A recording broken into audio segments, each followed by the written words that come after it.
안녕하세요. 세상 물정 모를 때 남편을 만나 결혼을 했어요.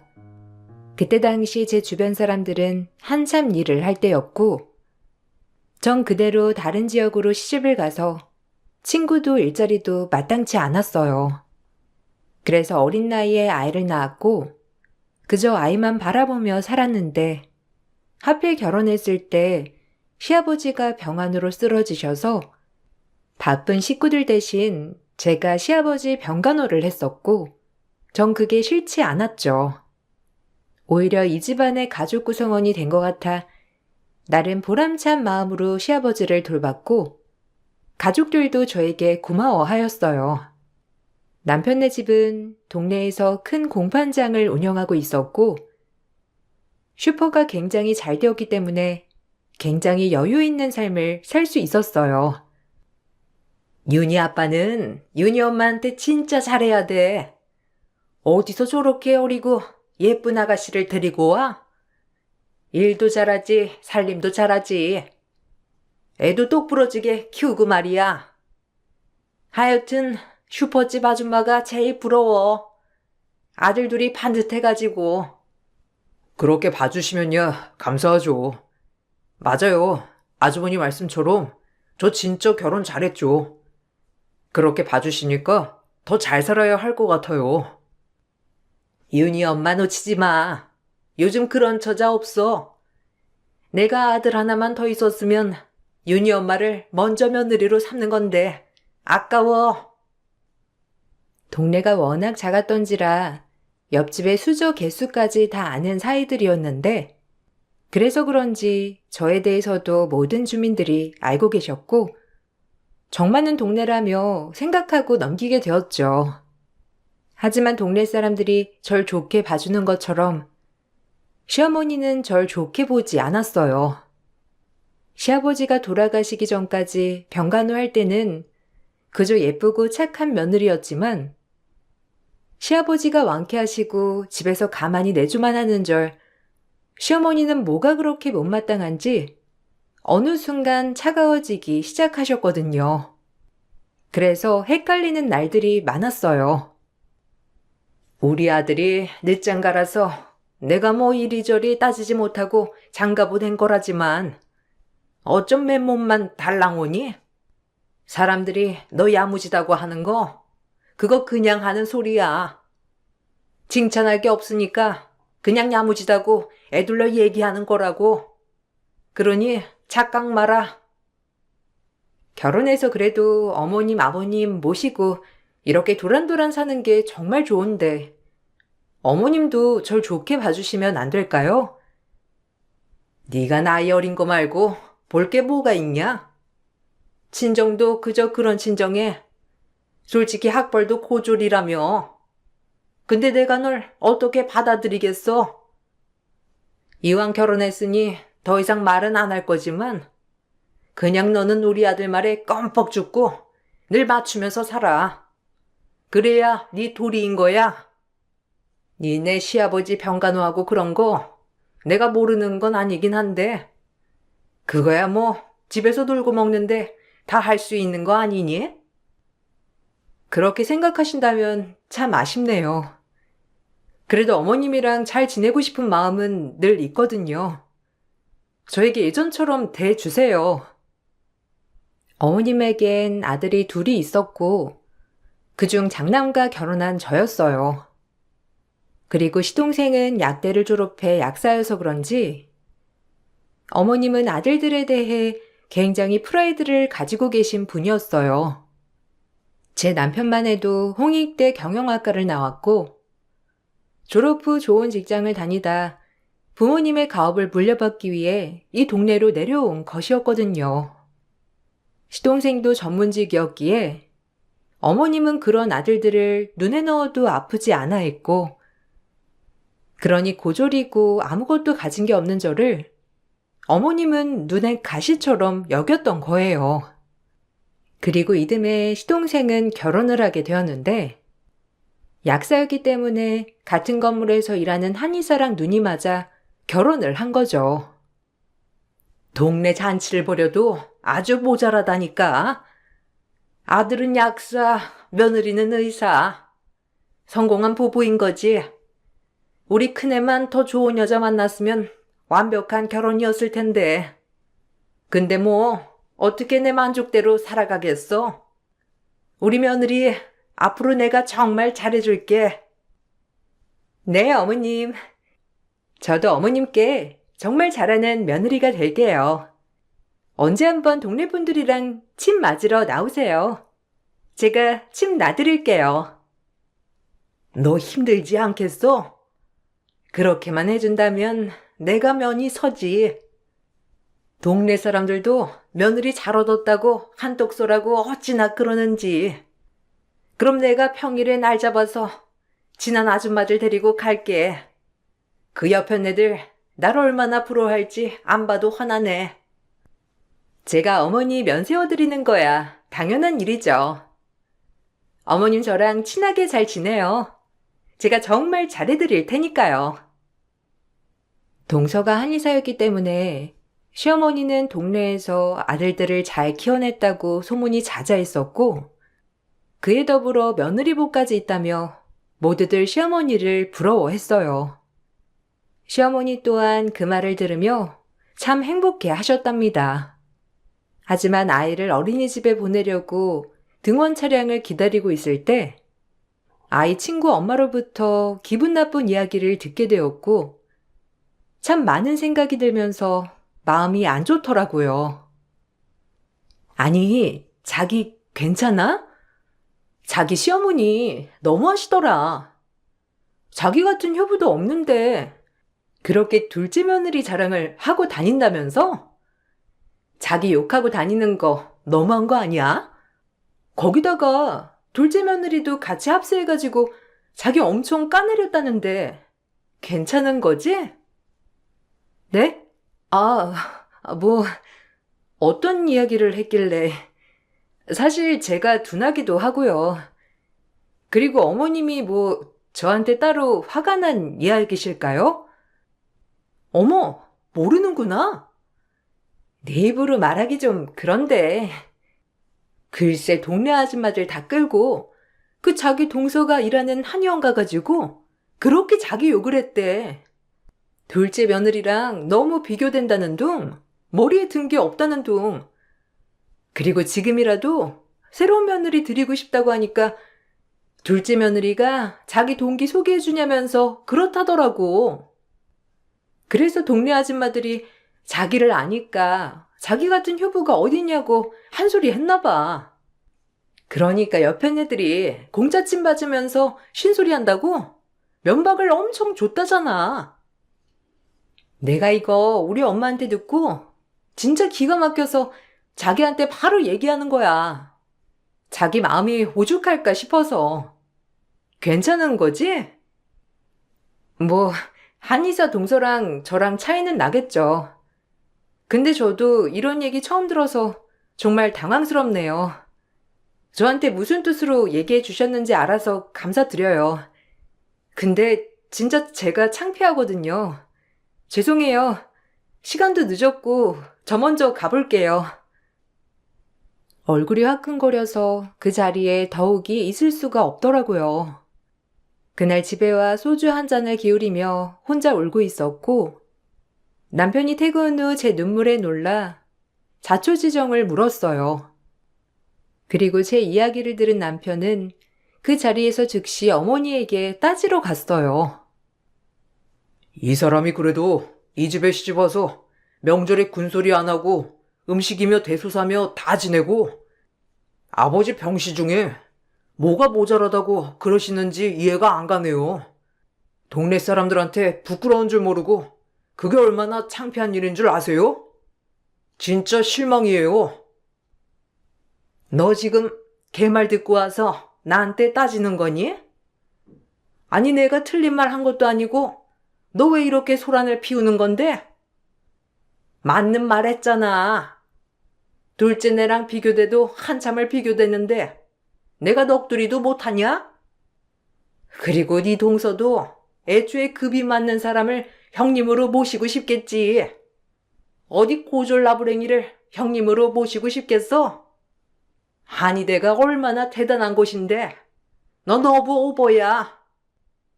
학벌이 조금 모자랄지라도 재수씨 인성 안 봐도 비디오네요. 아, 물론 엄마도 진짜 이번 일에 너무 실망했고요. 실망하면 어쩔 거야? 그러지 말고 너 둘째가 자기 학교 동기 소개해준다는데 생각 좀 해봐라. 그쪽도 애가 있고 재혼이래. 근데 뭐 어떠니? 잘 살면 그만이지. 그리고 그 여자가 한의사래잖아. 그럼 첫째, 둘째 며느리가 다 한의사인 거고. 엄마, 진짜 너무하시네요. 다시 한 번만 제 앞에서 그런 말 하시면 저 다신 엄마 안 볼 거니 말 조심하셔야 할 거예요. 남편을 말리러 어머님 집 앞까지 왔다가 둘이 대화하는 모습을 보고 정말 충격을 받았고 수치스럽다는 생각이 가장 먼저 들었습니다. 그날 일이 있고 어머님도 똑바로 쳐다보지 못하겠더라고요.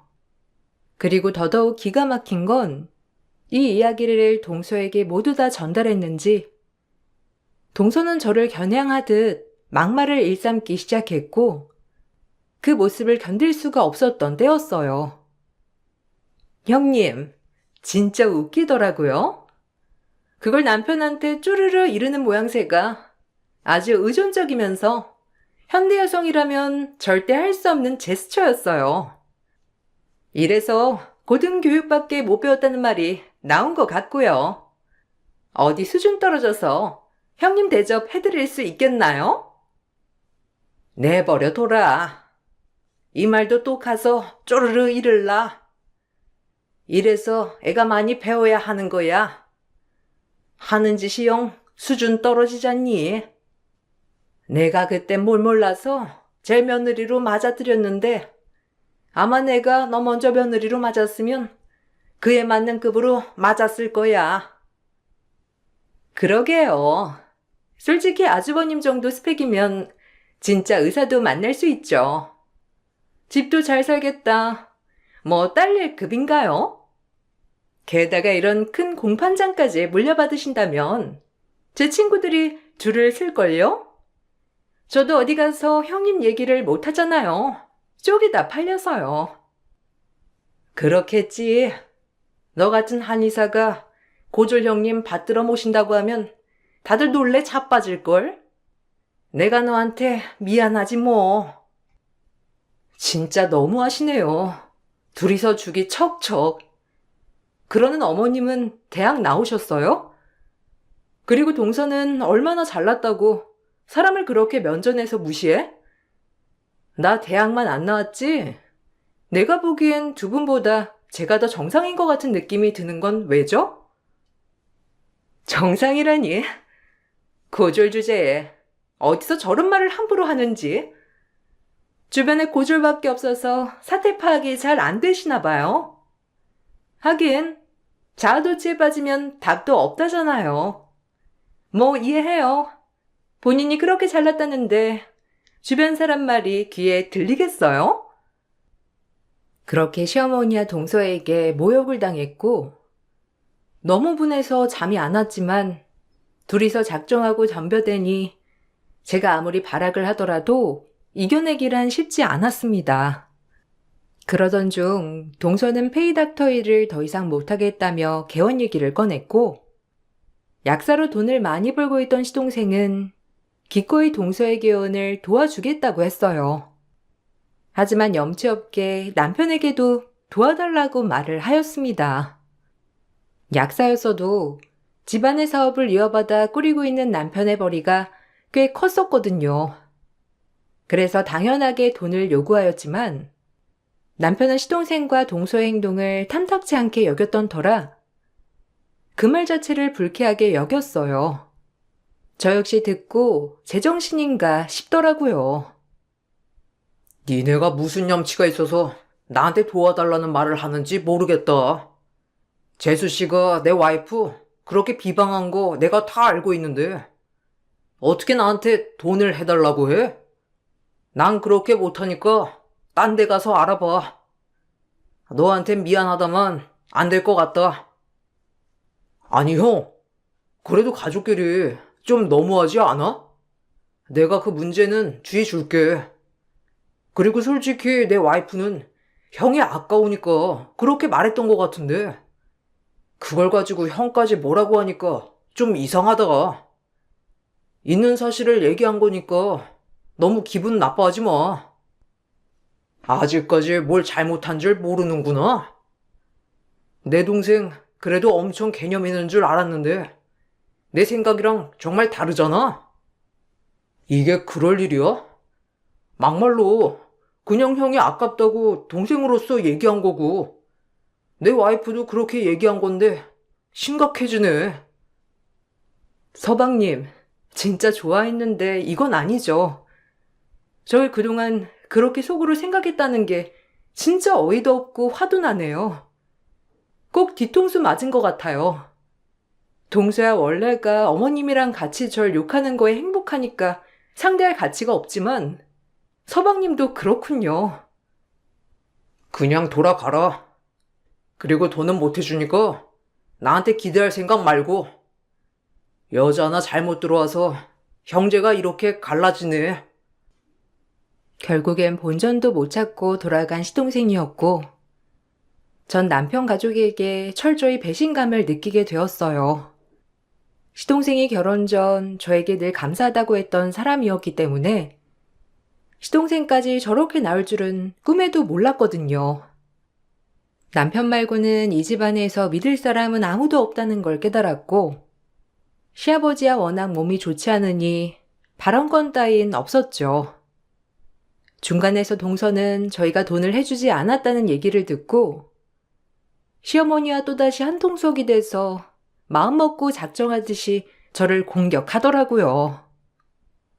제가 남편 조정해서 너 돈 해주지 말라고 한 거지.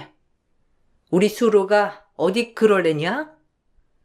지 동생 일이라면 발벗고 나서는 앤데 우리가 지한테 조금 보라고 했다고 이게 지 남편을 사주해서 너 개헌하는 거 방해한 거야. 수루는 내가 정말 잘 알거든. 가족까지 다 갈라놓고 저거 고졸 주제에 아주 남편을 조종하는 거지.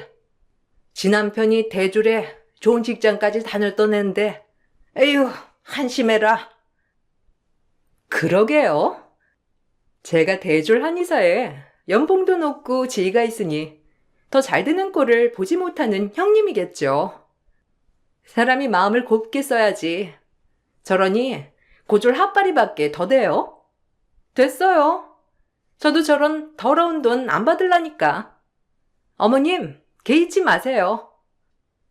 저 어디 나가면 돈 꺼주겠다고 안 달라는 사람들 뿐이라 전 괜찮아요. 이래서 형님이랑 잘 지내지 못하겠다는 거긴 하지만요. 뭐라고 하시던 전 상관 안 해요. 어차피 제 말을 믿어주시지도 않을 테고 그렇게 잘난 동서랑 어머님을 어느 누가 이기겠어요? 그러니까 그냥 절 어떻게 생각하시든 마음대로 하세요. 저도 이젠 대꾸할 가치를 못 느끼고 있거든요. 그리고 동서, 이제 나도 너랑은 엮이고 싶지 않거든. 뭐만 해도 막말해 수준 낮은 언행들. 한의사라는 고품격 직업을 가졌으면 사람도 고품격 인간이 되어야지. 어쩜 저렇게 입을 열 때마다 저렴한지. 아무리 대졸 한의사라고 해도 동서 절대 부럽지 않네. 그런 게 정신 승리라고 하는 거예요. 저도 형님, 아니 당신이랑 엮이기 싫으니까 더 이상 얘기 말죠. 급이 아닌 것 같으니까. 이로써 더 미움을 산 저였지만 마이웨이의 길을 걷기로 다짐했어요. 지금 당장 대졸이 될 수도 없는 노릇이고 죽었다 깨어나도 어머님은 동서와 절 차별하지 않으리란 법이 없었으니까요. 그렇게 동서는 시동생의 약국 보증금을 빼고 어머님이 20년 동안 모아놓은 적금을 가지고 동네에 조그맣게 개인 한방병원을 개원했는데 역시나 동네 사람들은 시어머니를 정말로 부러워하였어요. 우리 며느리 개원식 때 다들 떡이나 먹으러 와. 그래도 내가 이 동네 한의사 시어머니인데 떡 좀 돌려야 하지 않겠어? 아유, 복도 많아. 그래, 우리가 그날 가서 떡도 먹고 축하도 해주고 그래야지. 여하튼 첫째 며느리는 효부에, 둘째 며느리는 똑똑하고 며느리 복은 엄청나다니까. 왜, 그 집 첫째 며느리가 바깥 양반 평간호도 다고 집안 살림 전반적으로 잘 돌보잖아. 계획인 꺼내지도 마. 어디 둘째 며느리랑 비교를 해? 둘째도 기분 엄청 나빠할 거야. 우리 좋은 얘기만 하자고. 원래? 첫째 며느리가 그 집 양반 간병까지 해대고 애 잘 키우고 남자 내조 잘하는데 그만한 며느리가 어디 있다고 그래? 복 좋은 소리 하네. 여하튼 그날 한의원 선생님한테 여쭤볼 것도 있고 하니까 부녀회에서 다 같이 갈게. 아주 축하해줘야지. 그리고 고대하던 동서는 한방병원을 개원하였고 손윗사람으로서 이대로 지내는 건 아니라고 생각해 축하를 해주기 전 문자를 남겼습니다. 의외로 돌아오는 대답이 그동안 미안했다, 그날 보자라는 내용이었고 이 문자를 끝으로 저는 동서와 화해를 했다고 생각했어요. 그러기 때문에 축하떡을 들고 동서 병원 개원날 기쁜 마음으로 찾아가게 되었어요. 하지만 동서는 저를 보자마자 악마 같은 미소를 씩 짓더니 온 동네 방네 사람들 다 있는 곳에서 저를 개망신 주었는데 아직도 잊히지 않아요. 쪽팔리게 고졸이 어디에 발을 들여? 당신이 여기에 왜 와요? 누가 반가워한다고? 진짜 형님이라도 된 줄 아나? 어머, 웬일이야? 이 집안 완전 콩가루였네. 근데 효부 며느리가 오죽했으면 저 의사 며느리가 그랬겠어? 우리가 보는 게 다가 아닌가 봐. 이렇게 좋은 날 저러는 거 보니까 아주 작정한 것 같은데 윤희 엄마가 뭐 잘못한 게 아닐까 싶네. 잘못은 고졸이 잘못이죠. 그리고 고졸이면서 이 집안에 발을 들인 게 문제고요. 이런 집안에 본인이 가당키나 하나? 저에게 대놓고 고졸이라는 핀잔을 주며 모든 사람들 앞에서 제 학벌에 대해 큰 소리로 떠들기 시작했고 전 얼굴이 화끈거렸어요. 반격을 해야 했는데 너무 놀라 몸이 굳어버렸습니다. 동서는 제가 아무것도 가진 게 없지만 성실하고 건실한 그리고 부유한 남편을 만나 행복하게 사는 꼴 자체가 싫었던 것 같아요. 하지만 그것도 잠시 내 얼굴에 던진 축하떡을 주운 한 명의 의사가 동서 입에 모조리 쳐넣으면서 얘기를 하였고 그 자리에서 그 얘기를 들은 사람들과 저 그리고 시어머니는 놀래 자빠질 뻔했어요. 저도 한의사입니다. 그리고 그 전에 이 여자의 전남편이기도 하고요. 가난한 시절 학교 CC로 만나 결혼을 했고 애들도 둘이나 낳았어요. 저희 집도 가난하고 지네 집도 가난하니 병원은 차리지도 못할 게 뻔하고 집도 전세에 이렇게 살 수 없다며 편지 하나 딸랑 써놓고 집을 나가버렸어요. 그리고 곧 이혼 소장이 날아왔습니다. 정 그렇다 치고 애들을 둘이나 낳았는데 어찌 그럴 수 있는지. 그래도 이혼해 줬습니다. 그렇게 부잣집에 시집 가고 싶었으니 잘 살라고 말이죠. 입 다물어. 여기가 어디라고 와서 행패야? 어머니, 못 들은 걸로 하세요. 저 사람 제 스토커거든요. 학교 다닐 때부터 엄청 유명했고 저 사람 하는 말 다 거짓말이고 소설이에요.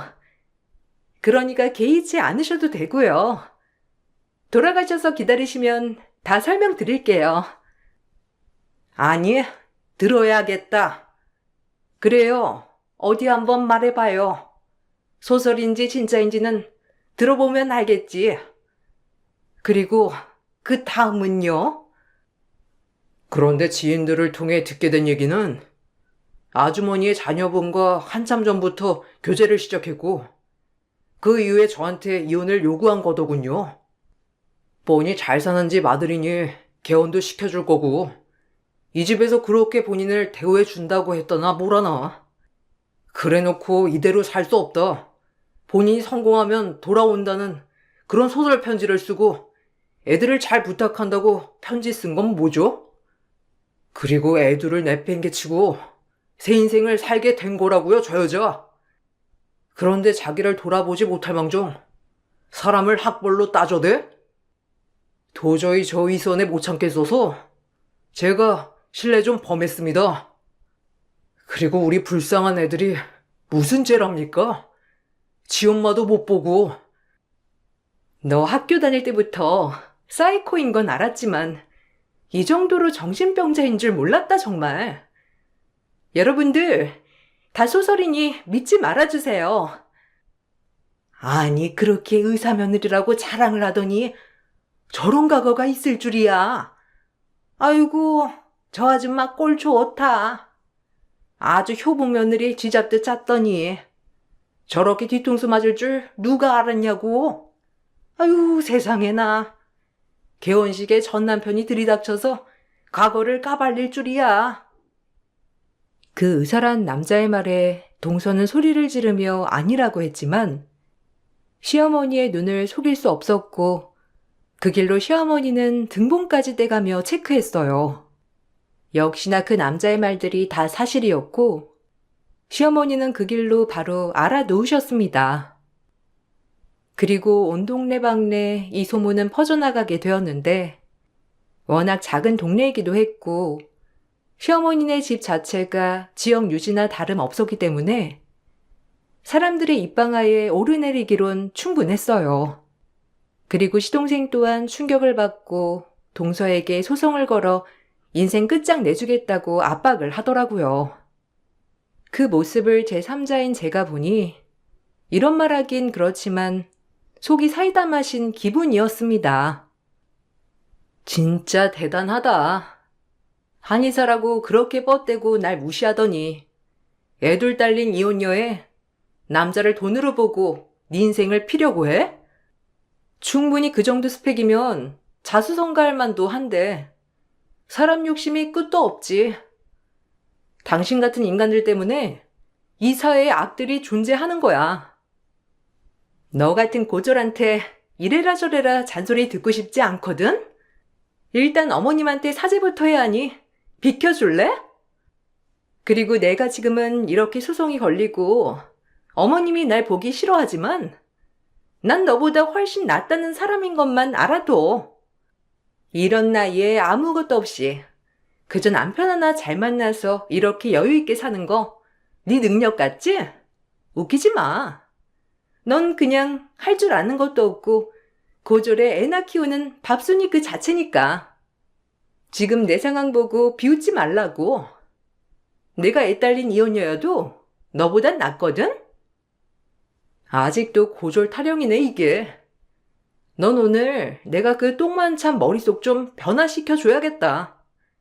너한테 당하고 산 내 분도 풀 겸. 전 본인의 잘못도 반성하지 않고 변명하기 급급한 동서의 머리채를 휘어잡고 흔들어 댔습니다. 제가 태어나서 처음으로 누군가에게 해코지를 한 것이었고 그동안 당해왔던 게 있어서 그런지 마음이 분이 풀렸어요. 그리고 동서는 그대로 내동댕이 쳐지고 말았는데 조금 더 가서 분풀이를 할까 생각했지만 이미 머리털을 엄청 뽑아놨기에 이것만으로도 됐다 싶었어요. 그러고 나서 정신을 차렸는데 그 자리에 주저앉아 한참을 오열했고 그제야 본인의 이야기를 하며 주절주절 하더라고요. 내가 인생 좀 펴보겠다는 게 그렇게 잘못이야? 누가 날 손가락질 할 수 있냐고. 가난한 집안, 가난한 남편. 둘이 의사라고 해도 현실의 벽이 이렇게 높았는데 하루 종일 침만 나도 개어는커녕 집 하나 사서 이사갈 형편도 안 되고 그런 내가 나한테 잘해주고 돈 많은 집 남자를 거절했어야 해? 내 인생도 있는데 내가 왜? 인생 한 번이잖아. 이렇게 사는 게 나빠? 애들이 불쌍하다. 애들도 있다면서 애를 낳지 말던가. 애가 있어서 그런지 너 같은 엄마 정말 이해가 안 간다. 어머님과 서방님은 솔직히 안타깝지 않아.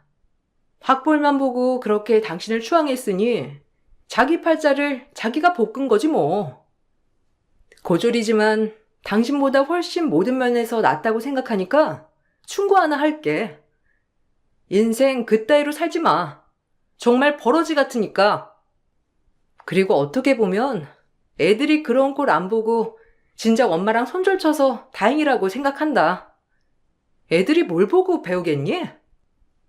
우리 애들 내가 그렇게 이악 물고 버려가면서 팔자 좀 고쳐보려 했는데 왜 끝이 이렇게 끝나버리냐고. 억울해. 제 말에 땅을 치고 우는 동서였고 이 사건을 계기로 웬만한 한의원을 하는 동기들과 선후배들한테 소문이 났다고 했어요. 그리고 시동생은 동서에게 이혼을 요구하였고 본인도 본인이 지은 죄를 아는지 순순히 도장을 찍었습니다. 그리고 시동생에게 위자료를 주어야 했는데 이혼녀인 걸 속이고 결혼을 했고 게다가 시동생에게 막대한 병원 개원 비용을 받았으니 문제가 됐던 거예요. 이제 와서 시어머니는 그 여자를 욕하면서 저를 치켜 세웠지만 이미 시어머니의 본성을 본 터라 정이 붙어지질 않더라고요. 그리고 오히려 시어머니의 이런 망신이 꼴 좋다는 생각밖에 들지 않았는데 추악한 인간의 최후랄까요? 내가 그럴 줄 알았지. 뭔가 이상하다 했어. 애가 말도 저렴한 게 역시 우리 맏며느리가 최고다. 고졸이고 대졸이고 다 필요 없어. 그저 시댁이 잘하고 자기 서방 섬길 줄 알면서 애들 똑소리 나게 잘 키우는 우리 효부 며느리가 최고야. 내가 그동안은 미안했어. 네가 시아버지 병간호까지 한 걸 잊지 말았어야 했는데 저 여우 같은 것에 홀려가지고 너한테 상처 줬지? 넌 착해서 용서해 줄 거야. 미안한 건 아나보죠? 전 이번 기회에 오히려 어머님의 본성을 봐서 좋았어요. 그리고 대가를 바라고 어머님 아버님께 잘한 건 아니지만 잘해도 이런 대접을 받는다면 잘할 필요는 이젠 없을 것 같아요. 다시는 마주치는 일 없었으면 좋겠네요. 그래도 애들 할머니니까 애들이랑 남편은 보셔야겠죠. 대신 며느리 노릇 바라지 마시고 어머님 돌아가실 때나 장례식에서 뵙죠. 너 지금 내 장례식이라고 했냐? 내가 너한테 좀 서운하게 했기로써니 지금 그게 살아있는 시미한테 할 말이야? 네. 왜냐면 제 마음속의 시어머니는 예전에 돌아가셨거든요. 그럼 잘 먹고 잘 사시고 이만 전 돌아가 보겠습니다. 어머님한테 받은 상처 절대적으로 치유가 안 될 것 같아요. 서방님도 약사니 뭐 재혼이라도 해서 좋은 여자 만날 수 있겠죠.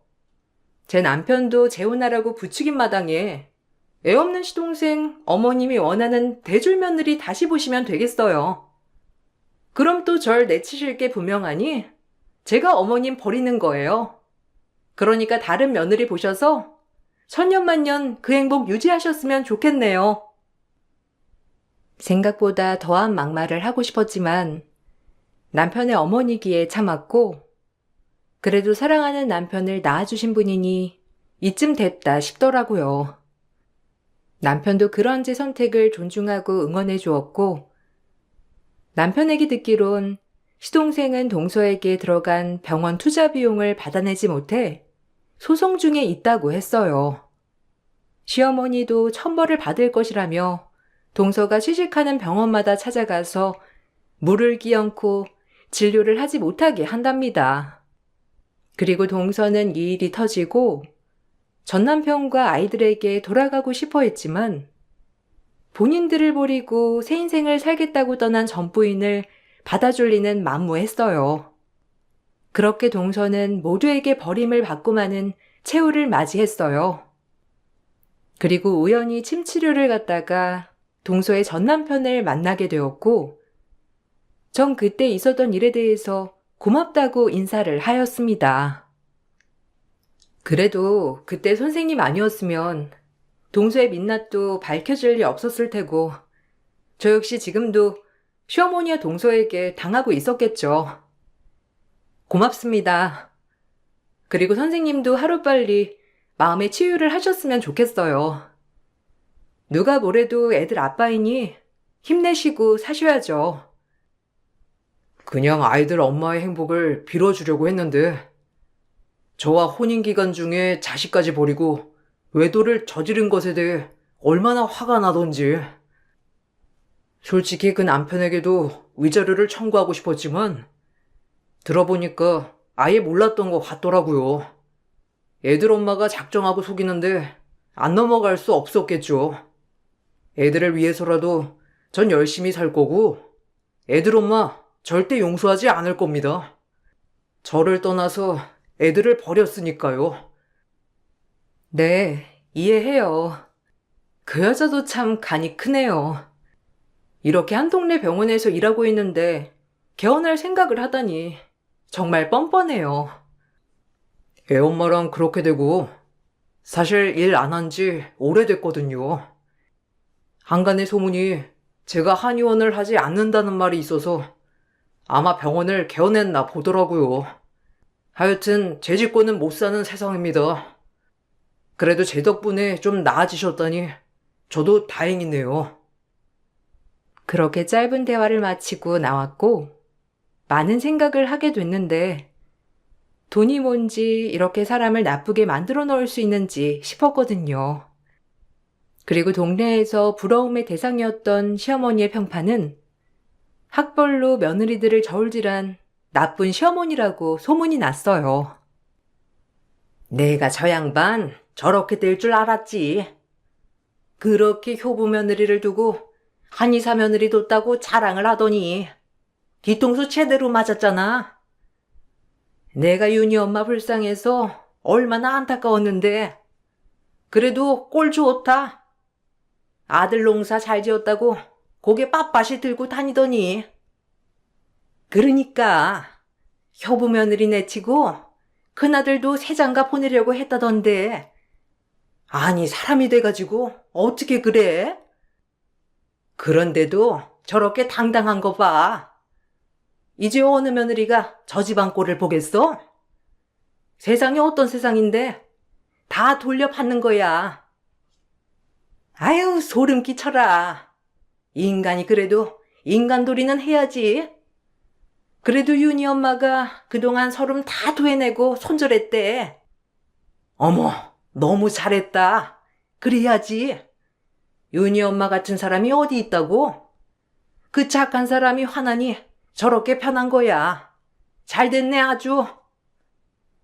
그리고 전 지금까지도 시어머니를 만나지 않고 있어요.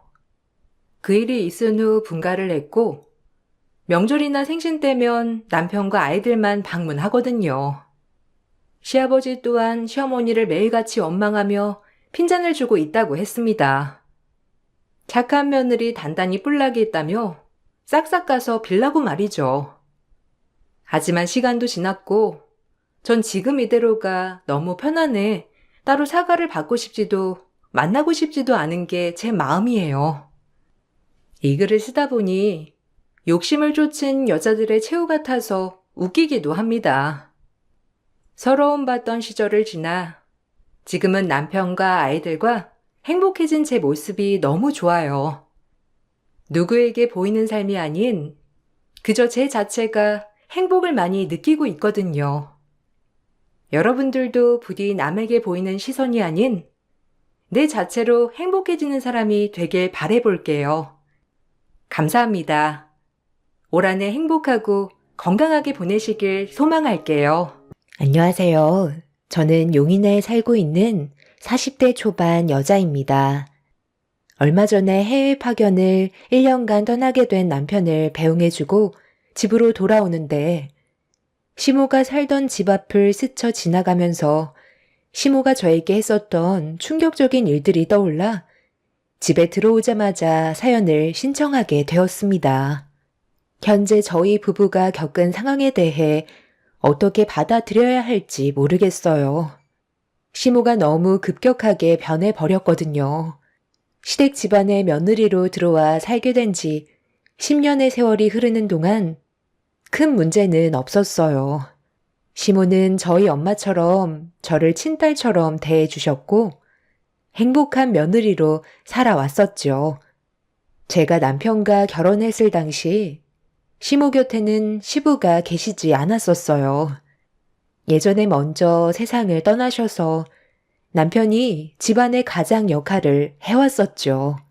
그래서 결혼할 당시 시부의 빈자리를 어떻게 채워드려야 할지 고민을 하다가 틈나는 대로 시모가 외로움을 느끼지 못하게 자주 찾아뵙는 게 좋은 선택인 것 같아 저희 부부는 시간만 되면 시모와 함께 시간을 보내드렸었죠.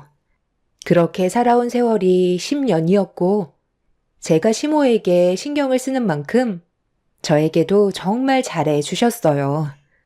그렇게 별일 없이 잘 지내고 있었고 앞으로도 큰 문제는 없을 것 같았어요.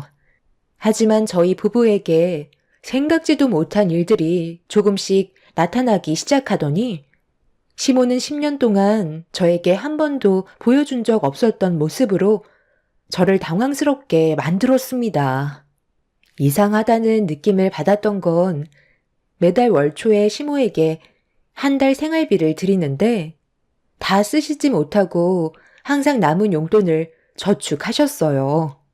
저희 부부는 부족하시다는 느낌을 받지 않게 어느 정도 여유 있게 용돈을 드렸었죠.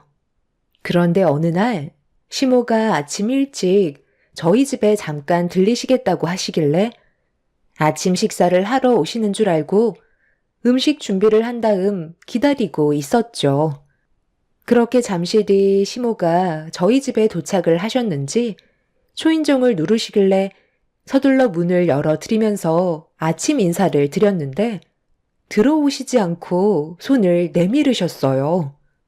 저는 무엇을 원하시는지 이해를 못해서 뭐가 필요하시냐고 여쭤보게 되었죠.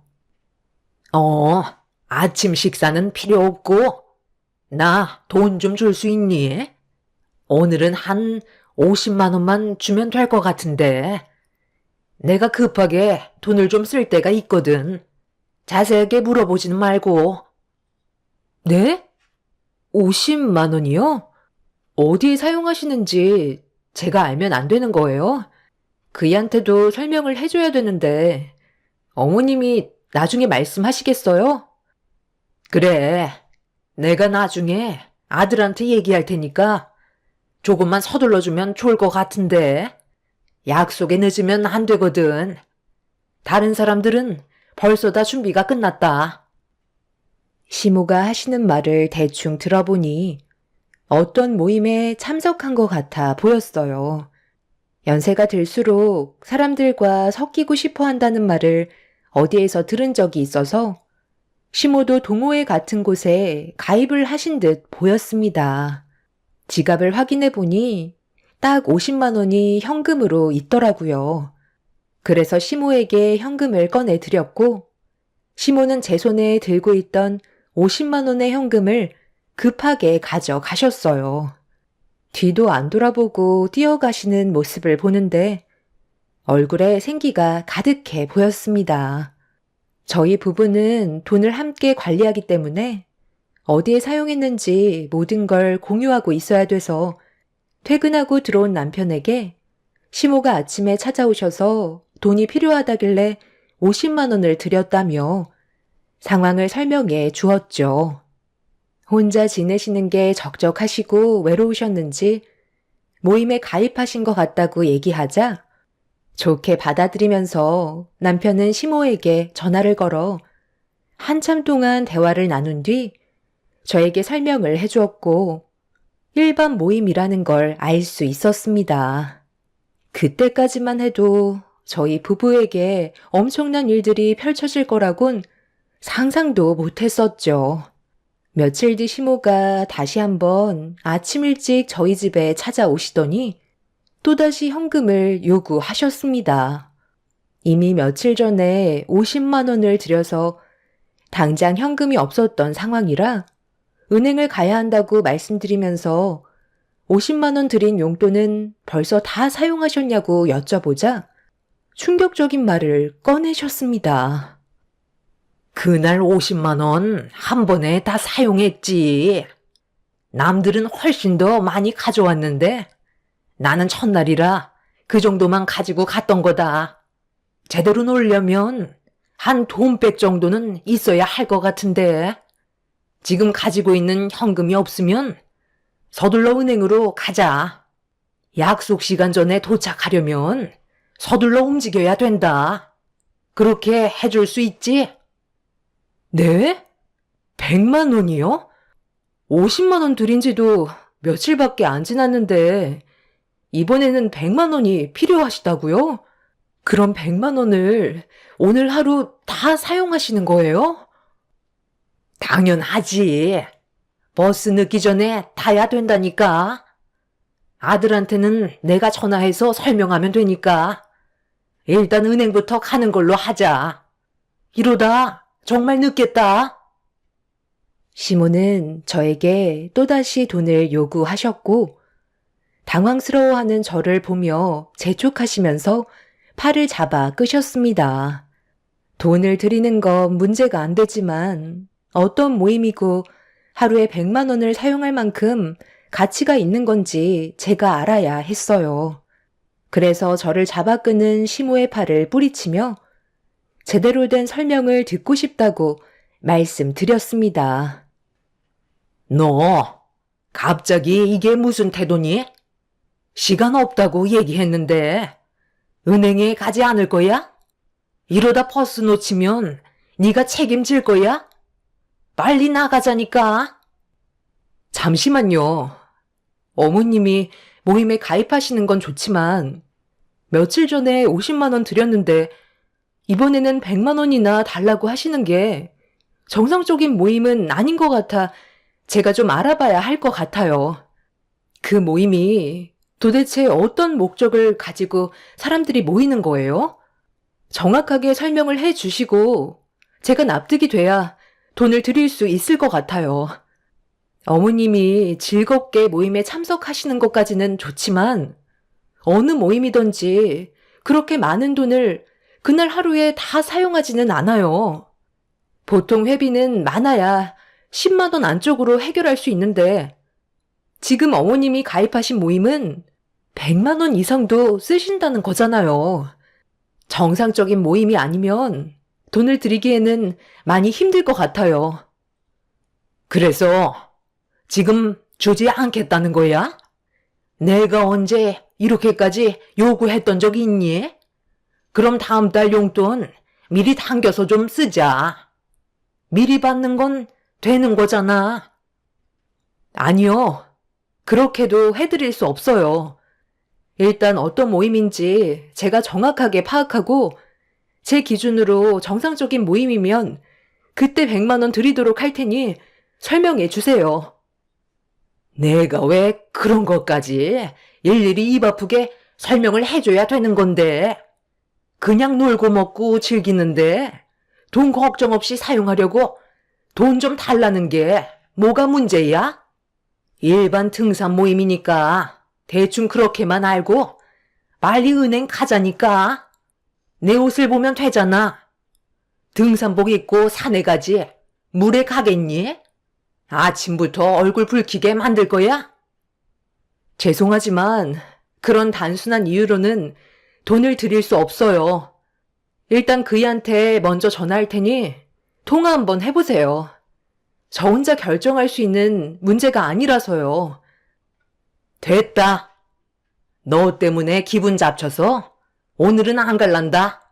나도 이왕 노는 거 돈 걱정 없이 놀고 싶어서 좀 더 여유 있게 받아가겠다는 건데 그걸 반대해? 시모는 제가 돈을 드리지 않았다는 이유 때문에 화가 잔뜩 올라오셨어요.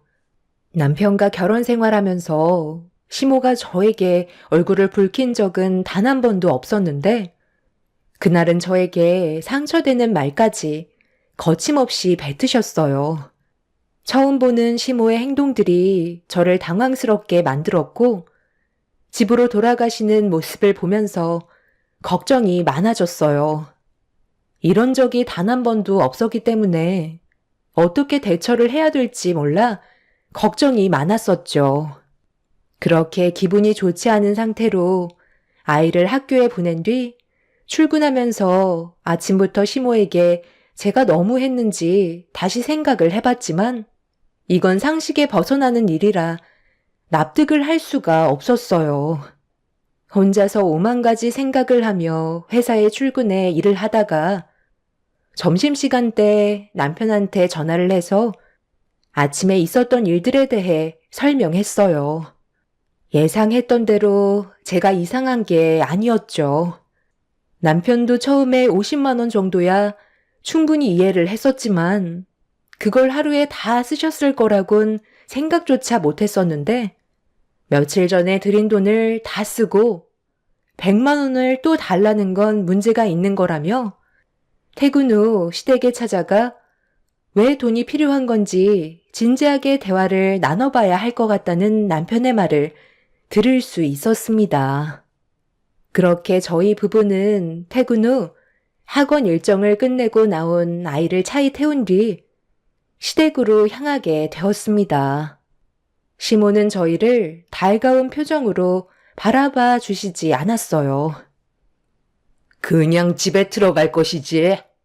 언제부터 나를 신경 썼다고? 여긴 왜 온 거야? 할 말 없으니까 그만 돌아가라. 어차피 돈을 주지 않을 거면 나도 할 말이 없다. 엄마, 그 모임이 정확하게 어떤 목적을 가지고 함께 모이는 건지 저한테 솔직하게 설명해 주세요. 그렇지 않으면 정상적인 모임이 아니라고 판단하고 경찰에 신고할 거예요. 문제가 있는 모임에 엄마가 빠졌으면 아들인 제가 데리고 나와야 하는 책임도 있는 거라고요. 며칠 전에 다녀오셨을 때 뭐 하셨어요? 뭘 해? 그냥 동호회 사람들끼리 만나서 인사하고 아침 먹고 등산한 뒤에 산에서 내려와 풍경 좋은 데서 수다 떨다가 왔지. 소규모 모임도 아니고 100명이 넘는 인원들이 함께 하는데 회비는 참석 비용밖에 안 되는 거라고. 나머지는 개개인이 알아서 해야 되는 거니 당연히 돈이 들 수밖에 없는 거지. 그래서 엄마가 혼자 다 냈다는 말이에요? 그런 것도 아니잖아요. 다른 사람들은 엄마보다 더 많은 돈을 가져온다면서요. 거기가 무슨 돈 자랑하는 데도 아닌데 하루 놀면서 그렇게까지 돈이 많이 필요한 거라면 다음부터는 그 모임에 참석하지 않는 게 좋을 것 같아요. 거기보다 더 좋은 모임들도 훨씬 많으니까 새로운 곳을 찾아보는 게 좋을 것 같아요. 제 말 무슨 뜻인지 아시겠죠? 저희는 이런 식으로 돈을 드릴 수 없다는 걸 다시 한번 말씀드리는 거예요. 어머님, 소박하게 모이는 동호회도 많아요. 저희까지 부담을 가지면서 그 모임에 참석하는 건 아닌 것 같아요. 이런 일로 얼굴 붉힐 필요 없잖아요. 됐다. 너희들이 언제 내 생각 해준 적 있니? 용돈 받는 것도 눈치를 봐가면서 받아야 되는 거야? 이번 달 생활비 다 써서 밖에 나가지도 못하니까 다음 달 용돈이나 미리 당겨주고 가라. 이 나이 먹고 모임 하나 참석하는 것도 너희들 눈치 봐가면서 나가는 내가 너무 불쌍하고 더는 살고 싶지도 않다. 시모는 저희가 돈을 드리지 않는다는 거에 많이 서운해 하셨어요. 하지만 시모가 참석하는 모임은 정상적이지 않다고 판단해 용돈을 드리지 않았습니다. 그리고 그날 이후부터 시모는 저희 부부에게 일절 연락도 주지 않으셨고 시댁에 오라는 말도 꺼내지 않으셨어요. 집안에 계시는 걸 확인했는데도 문조차 열어주지 않으셨습니다. 시간이 지나면 시모도 저희를 이해해주고 다시 예전으로 돌아갈 수 있게 될 거라 생각했지만 시모와의 관계는 좀처럼 좋아지지 않았어요. 남편은 전화를 받지 않는 시모에게 문자로 연락을 드렸는데 그건 용돈 문제였어요. 평소 같으면 한 달마다 용돈을 드렸겠지만 저희한테 제대로 설명도 해주지 않는 모임에 참석하게 된 걸 알게 된 이후부터 불안해서 용돈을 마음 편히 드리지 못했습니다. 그래서 필요하실 때마다 그때그때 연락을 주시면 어디에 사용하실 건지 저희가 들어보고 용돈을 드리기로 했었죠.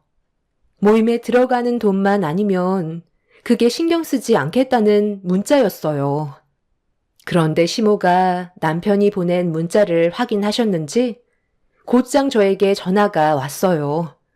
분명 불만을 한가득 표현하시려고 전화하신다는 걸 알고 있었지만 받을 수밖에 없었습니다. 내가 받는 용돈을 너희들한테 허락받아가면서 사용해야 된다는 거야? 무슨 그런 개떡 같은 말이 다 있어? 저번에 얘기했잖아. 그 모임에 참석하지 않는다고. 어머님이 속 시원하게 설명을 못 해주시니 그이가 어머님의 말을 신뢰하지 못하는 것 같아요. 계속 이런 식으로 한다는 게 아니라 어느 정도 기간을 두면서 지켜보다가 다시 예전처럼 한 달에 한 번씩 드린다고 하니까 조금 불편하시더라도 저희 의견을 따라 주셨으면 좋겠어요. 저희도 이렇게까지 하고 싶지 않아요. 끝까지 너희들 입장에서만 얘기하는 거지? 내 화가 머리끝까지 올라오는 걸 봐야 다시 예전으로 되돌려 놓을 거니? 정말 해보겠다는 거야? 엄마, 저예요. 제 말 들어주세요. 엄마한테 들어가는 한 달 용돈이 얼마예요? 400만 원 정도 되잖아요. 남들 밖에서 한 달 힘들게 일해야 받는 월급을 엄마는 걱정 없이 용돈으로 쓰고 계시잖아요. 그런데 이번 달 초에 용돈을 드렸는데 유나 엄마한테 또 50만 원 받아 가셨죠? 그리고 며칠 뒤에 또다시 100만 원 받아 가시려는데 저희가 기분이 어떻겠어요? 엄마만 용돈 드리는 것도 아니고 처가에도 들어간다고요. 요즘 같은 불경기에 정말 많이 드리는 건데 그걸 모임에 전부 다 사용하시면 저희는 기분이 어떨 것 같아요? 그런 곳에 사용하시라고 드리는 용돈이 아니에요. 그러니까 저희 말에 따라주세요. 시모는 더 이상 남편의 말을 듣고 싶지 않았는지 전화를 끊어 버리셨어요. 남편은 그날 정신적으로 많이 힘들었었는지 입에도 잘 대지 않는 술을 마셨습니다. 그렇게 시모는 저희 부부에게 연락 한 통 하지 않으시다가 남편이 한동안 해외 파견을 나가야 된다며 가기 전에 얼굴 보며 식사라도 한 끼 하고 싶어 했지만 시모는 끝까지 얼굴을 보여주지 않았습니다. 결국 남편은 다음날 해외 파견을 나가야만 했었죠. 남편은 모 대기업에서 엔지니어로 일을 하고 있어요. 그러다 보니 해외에도 자주 다녀오는데 이번에는 1년 동안 장기로 해외 파견을 가야 했기 때문에 저도 걱정이 상당히 많았었죠. 말이 1년이지 4계절 동안 남편의 얼굴을 볼 수 없다는 게 너무 마음이 아팠어요. 먹고 살기 위해 하는 일이라곤 하지만 제 속이 말이 아니었죠. 남편은 해외로 나가기 전에 시모의 얼굴을 한번 보고 싶어 했지만 끝내 시모는 문을 굳게 닫은 채 열어주지 않으셨고 남편은 해외로 떠나게 되었습니다. 결혼 생활 10년 동안 이런 일이 자주 있어서 어느 정도 적응이 될 법도 한데 남편이 해외로 떠날 때면 항상 걱정이 많았었어요. 그렇게 남편이 공항으로 들어가는 모습을 본 뒤 다시 집으로 돌아왔는데 현관문을 여는 순간 뒤에서 갑자기 누군가 제 머리채를 잡으며 집 안으로 밀고 들어왔어요. 너무 놀라 비명을 지르면서 고개를 돌리자 저와 눈이 마주친 건 한동안 얼굴을 보여주지 않으셨던 시모였습니다. 잔뜩 화가 난 얼굴로 저를 내려보시는데 평소에 제가 알던 모습이 아니었고 신변의 위협까지 느낄 정도로 시모가 상당히 분노하고 있다는 걸 알 수 있었습니다. 최대한 침착하게 지금의 상황을 정리하는 게 좋을 것 같아 흥분하지 않고 천천히 입을 열었어요. 어머님, 언제 오셨어요?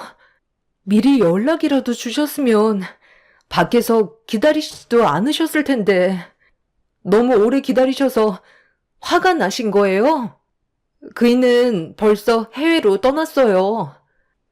그건 내가 할 바 아니니까 너는 당장 나한테 매달 받는 생활비 400 즉시 토해내라. 당연히 받는 돈을 네가 뭔데 필요할 때마다 주겠다는 거야? 어머님, 그건 저번에도 말씀드렸잖아요. 용돈 안 드린 것 때문에 이러시는 거예요? 일단 제 머리 잡은 손부터 좀 놓고 말하세요. 이런 식으론 대화가 안 된다고요. 줄 거야, 말 거야. 2번 말하게 하지 말고 당장 400 토해내라. 어차피 내 아들도 없는 상황에 네가 뭘 할 수 있겠어? 오늘 끝장 보고 싶은 건 아니지? 시모는 제 머리채를 잡고 끝까지 놓아주지 않았어요. 계속해서 흔들어대시면서 돈을 달라고 요구하셨습니다. 결국 참다 못한 저는 시모를 강하게 뿌리치면서 떨어뜨려 놨는데 제 머리채를 너무 강하게 잡았는지 시모의 양손에는 머리카락이 한 움큼 빠져 있었고 시모의 손에 있던 제 머리카락을 보게 된 순간 이미 저도 제정신이 아니었어요. 기분이 상해버릴 대로 상해버린 상태라 시모에게 드릴 용돈은 없을 것 같다고 말씀드렸고 제 말이 끝나자마자 양팔을 걷어 붙이더니 저에게 다시 달려들려고 하시는데 갑자기 현관문이 열렸습니다. 그리고 눈앞에 나타난 건 다름 아닌 남편이었어요. 분명 비행기를 타고 떠난 줄 알았던 남편이 눈앞에 나타나자 저와 시모는 깜짝 놀라고 말았죠.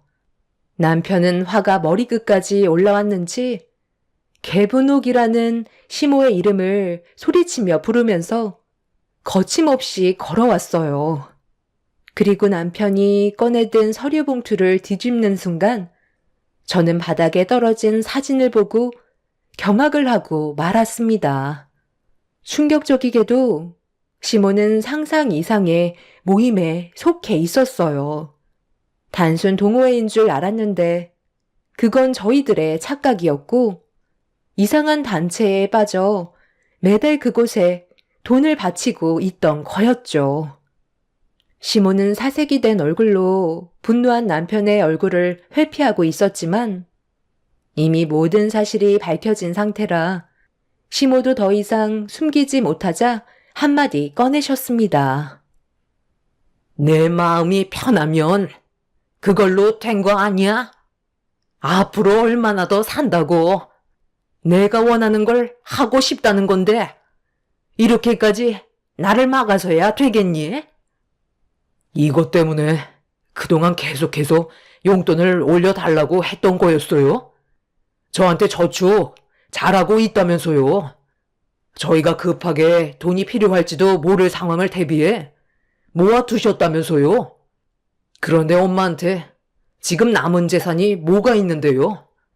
용돈에 집착하시는 건 엄마가 가지고 계셨던 돈이 지금 바닥이 나셔서 그런 거잖아요. 제가 하도 의심스러워서 며칠간 엄마한테 사람을 붙였어요. 도대체 얼마나 잘난 모임이길래 하루에 돈백이 넘는 금액들을 쓰는지 알고 싶었다고요. 그런데 제가 상상했던 거와는 비교도 안 될 정도로 엄청난 모임에 가입하셨더라고요. 그런 단체가 엄마한테 유익을 줄 수 있다고 생각하세요? 그 사람들은 전부 다 사기꾼이라고요. 왜 이렇게 생각이 없으신 건데요? 평소에는 저희와 의논도 잘 나누시더니 이런 건 왜 엄마 혼자 독단적으로 결정하신 거예요? 마음이 적적해서 그랬다.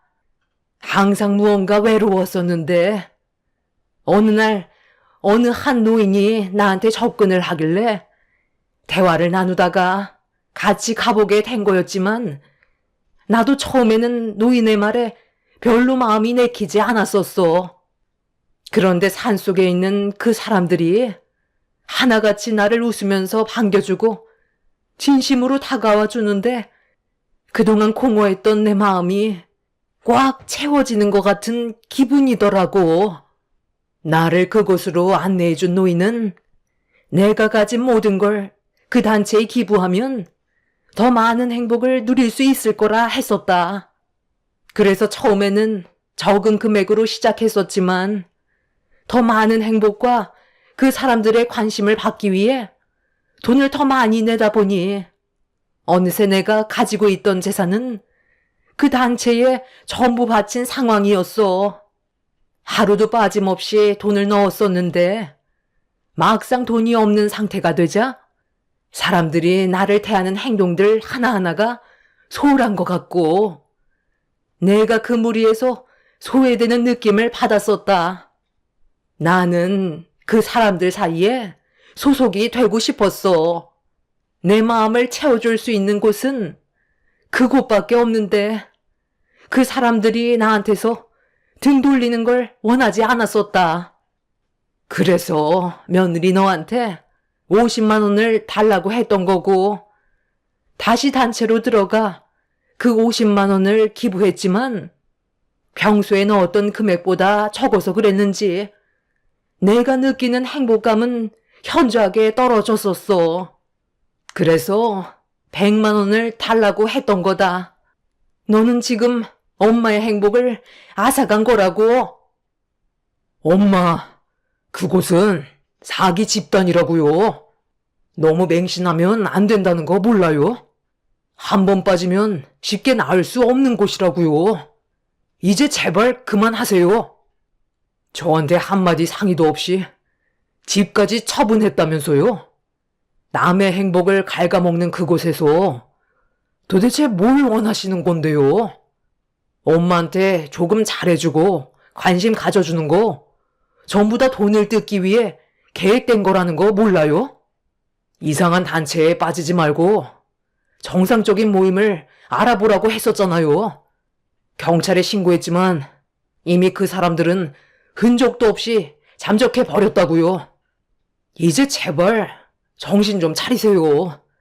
엄마가 저희한테 하도 모습을 나타내지 않아서 제가 집사람 몰래 꾸민 계획이었어요. 제가 해외로 떠났다는 말이 나오면 엄마가 분명 이 사람한테 돈을 달라고 나타날 것 같았거든요. 여기에서 그만 멈추시고 다시 예전 생활로 돌아가요. 시모는 이미 저희 말을 들으려 하지 않았어요. 돈만 있으면 그 사람들을 만날 수가 있다고 갑자기 제 가방을 들더니 밖으로 뛰어 나갔습니다. 남편이 시모가 도망치지 못하게 붙잡자 시모는 저와 남편에게 그 사람들을 같이 만나러 가자면서 눈물까지 보이시며 슬퍼하고 계셨어요. 두 눈 뜨고 볼 수 없는 충격적인 광경에 경악을 했고 남편은 시모를 다시 정상적으로 되돌릴 수 있는 방법은 병원밖에 없다고 생각했는지 정신병원의 도움을 받을 수밖에 없었죠. 저희는 경찰의 도움을 받아 그 단체의 행방을 알아보고 있는 중이지만 흔적조차 없이 사라져버린 그 사람들을 찾는 건 쉽지 않은 것 같습니다. 어느 단체에 맹신을 하게 되면 사람이 순식간에 변한다는 말을 듣긴 했었는데 시모가 변해버릴 거라곤 정말 상상도 못했었죠. 시모는 현재 안정을 되찾고 있는 중이고 어느 정도 회복이 되면 다시 일상으로 돌아갈 수 있도록 최선을 다해 노력하고 있긴 하지만 한번 망가진 정신은 쉽게 돌아오지 않고 있는 게 지금의 현실입니다. 주위에서도 저와 비슷한 경험을 하신 분들이 계신가요? 이런 음지에 있는 단체에 빠진 사람들이 상당히 많이 있다는 말을 듣기는 했었지만 그게 저희 시모가 될 줄은 꿈에도 몰랐었네요. 남편은 회사와 돈을 받고 계약이 되어 있는 상태라 지금 당장 일을 그만두게 된다면 그에 따른 위약금이 발생해서 어쩔 수 없이 해외에 1년의 시간을 보내야 하는 상황입니다. 시모는 지금도 제 얼굴만 보면 이 모든 게 저로 인해 시작된 거라고 병원에서 한바탕 난리를 치셨어요. 제가 모든 걸 빼앗아 갔다고 생각하고 계세요. 현재 입원을 하지 않고 함께 지낸다면 저뿐만 아니라 아이한테까지 심각한 문제가 생길 수도 있을 것 같아 병원에서도 시간을 두고 안정을 찾을 때까지 치료하는 게 모두의 안전을 위한 방법이라고 설명해 주실 만큼 시모의 상태는 많이 심각해져 있어 걱정이 많습니다. 남편이 귀국했을 때는 시모가 다시 정상으로 돌아왔으면 좋겠어요. 그리고 시모에게 사기친 그 단체 집단도 하루빨리 잡히길 바랄 뿐입니다. 저희 가족처럼 피해를 보신 분들이 많다는 걸 알고 있는데 그분들도 하루빨리 정상적인 생활로 돌아오시길 간절히 바라며 제 사연을 들어주신 분들의 가정에도 평화가 함께 하시길 기원드립니다. 감사합니다. 안녕하세요. 저는 30대 후반 나이에 너무 황당한 일을 겪어서 예비 시모가 평소에 즐겨 듣는다고 하셨던 이 채널에 사연을 신청하게 되었습니다. 사랑하는 사람과 결혼을 생각했었지만 더 길게 고민을 하지 않아도 될 것 같아 헤어지게 되었는데요. 지금 생각해도 너무 어이가 없습니다. 제일 큰 문제는 예비 시댁 집안 식구들 때문에 결혼 생각을 접게 되었습니다. 저는 청담동에서 헤어숍을 운영하고 있어요. 그리고 매년 10억 정도의 매출을 달성하고 있습니다. 제가 헤어숍을 운영하게 되었던 건 저희 부모님의 영향이 제일 컸던 것 같아요. 어린 시절부터 부모님께서 미용하시는 걸 봐왔었거든요. 그래서 저도 미용사가 되고 싶었고 열심히 달려오다 보니 지금의 자리까지 올 수 있었습니다. 그리고 제 옆에서 항상 고생해줬던 남자친구는 5년 정도 같은 공간에서 일을 해왔었어요. 직업이 같다 보니 대화도 잘 통했고 가치관이 맞아 오랜 기간 연애를 이어갈 수 있었죠. 그렇게 지내다 보니 저희는 자연스럽게 결혼 얘기가 나오게 된 거였어요. 여기까지는 크게 문제는 없었지만 결혼 얘기가 나오면서부터 예비 시댁 식구들이 제 얼굴을 하루빨리 보고 싶어 하시길래 바쁜 시간을 피해 저녁 시간대 남자친구와 예비 시댁을 가게 되었습니다. 저와 예비 신랑은 서울에서 지내고 있지만 시댁 식구들은 지방에서 살고 있다 보니 도착하는데 한 3시간 정도 걸리더라고요. 하루 종일 손님한테 신경을 쓰느라 체력이 이미 바닥이 난 상태였지만 그래도 밝은 얼굴로 인사를 드렸습니다. 예비 시댁 식구들은 전부 농사일을 하고 있다는 말을 남자친구한테 들었던 터라 저희 헤어숍에서 사용하는 제품 몇 개를 들고 들어갔었죠. 어서 와요. 말 편하게 해도 되지? 초면이긴 하지만 그래도 이제 곧 내 아들과 결혼하게 될 예비 며느리인데 너무 딱딱하게 격식 차리는 것도 불편하잖아. 그나저나 쇼핑백에 들어있는 그건 뭔지 좀 볼 수 있을까? 우리 주려고 가지고 온 것 같은데 아까부터 궁금했었거든. 속 타게 하지 말고 후딱 좀 꺼내 봐봐. 네, 별건 아니고요. 저희 미용실에서 사용하는 제품인데요. 농사일을 하신다고 들었거든요. 제가 네일숍도 같이 운영해서 도움이 될 만한 것 좀 가지고 왔어요. 이건 푸석해진 머릿결을 정돈해주는 헤어 제품이고요. 이건 거칠어진 손을 정돈해주는 보습 크림이에요. 저희 미용실에서 사용하는 제일 비싼 제품이에요. 어머, 요즘 한창 바쁜 시기라 시내에 갈 시간이 없어서 그냥 대충 비누로 한 번에 다 해결하는데 마침 잘 됐네. 내 아들한테 대충 듣긴 했었는데 청담동인가 부자들만 산다는 비싼 동네에서 미용실을 하고 있다며? 나는 내 아들이 농사일은 도와주지 않고 가위질 한다고 해서 얼마나 속이 타들어갔는지 몰라. 남자가 미용을 한다는 게 말이 돼?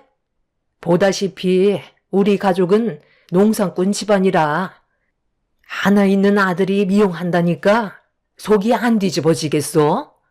여자들이나 하는 미용을 저놈이 한다고 했을 때 얘 아버지가 가만두지 않겠다고 한바탕 난리가 났었다니까. 그래서 한동안 연락까지 끊고 얼굴도 안 보고 살았었어. 그런데 거기 서울에서는 내 아들도 인정받으면서 일을 한다더만 그 말이 사실인감? 아들놈이 원체 말을 하지 않아서 알 수가 있어야지. 그 짝 밑에서 일을 한다며? 아, 네. 저와 같이 일한 지는 5년 정도 됐어요. 저희 미용실에서 제일 실력이 좋아요. 그래서 한번 관리받으려면 길게는 한 달 넘게 기다려야 하는 경우도 있는걸요. 여자들이 대부분 미용을 하지만 요즘은 남자들도 미용에 관심이 많아서 직업으로 삼는 사람들이 정말 많아요. 시대가 많이 변했잖아요. 걱정 안 하셔도 돼요. 저도 깡촌에서만 살아서 서울은 가본 적이 없는데 거기 가면 연예인들도 볼 수 있다면서요? 나중에 저희도 연예인 좀 구경 좀 시켜줄 수 있어요? 저희 헤어숍에서는 연예인들이 한두 명 정도는 오는데 그렇게 자주 오는 편은 아니에요. 저희는 예약을 우선적으로 해야 돼서 연예인들은 시간대를 맞추기가 힘들잖아요. 나중에 서울에 오시면 제가 좋은 곳에서 식사 대접을 해드릴게요. 낮에는 바빠서 신경을 못 써드리니 저녁쯤에 오시면 조금은 시간 낼 수 있을 것 같아요. 엄마, 나 새언니가 운영하는 미용실 한번 가보면 안 돼? 나도 이제 결혼해야 될 거 아니야. 언니야, 이미 결혼했지만 나는 이렇게 살다간 결혼도 꿈도 못 꿀 것 같아. 여자는 관리하기 나름인데 지금 날 봐봐. 맨날 밖에서 농사일만 하다 보니 얼굴도 다 타버렸고 머리도 푸석거려서 빗질도 안 될 정도라고. 나도 청담동에서 관리 한번 받아보면 안 될까? 새언니, 저 이번에 가게 되면 신경 좀 써줄 수 있어요? 제가 저기 옆 동네에 마음에 담고 있는 남자가 있는데요. 워낙 눈이 높아서 저는 거들떠도 안 보더라고요. 이번에 제대로 내 남자로 만들고 싶은데 저를 보고 한눈에 반할 수 있게 관리 좀 해주세요. 너는 미용실에서 관리를 받는 것보단 의사를 찾아가 고치는 게 훨씬 더 빠르겠다. 손볼 곳이 한두 군데냐? 잠깐 인사만 하러 온 거예요. 저희는 내일 아침 일찍 예약 손님이 잡혀 있어서 오래 있을 수가 없어요. 할 얘기 다 끝났으면 이제 일어나도 되죠? 아버지는 아직까지 화가 안 풀리셨어요? 온 지 얼마나 됐다고? 벌써 가려는 거야? 조금만 더 있다가 가지. 너희 아빠가 화가 풀리겠니? 그렇게 말렸는데 네가 결국 미용사가 되겠다고 집 나갔잖냐? 언제까지 이렇게 살 건데요? 제가 하고 싶은 거 하게 놔두면 안 되는 거예요? 벌써 10년이에요. 평생 얼굴 안 보고 살 거예요? 결혼할 사람 데려왔는데 그래도 얼굴을 보여줘야 되는 거 아니냐고요. 제가 이래서 오고 싶지 않았던 거예요. 그냥 조용하게 이 사람이랑 단둘이서 살고 싶을 뿐이라고요. 지금 어디서 큰 소리야? 네가 잘했다는 거야? 우리 집안의 아들이라곤 너 하나밖에 없는데 대를 이어서 농사일을 물려받아야 할 거 아니야? 남자가 돼가지고 가이질 한다는 게 말이 되니?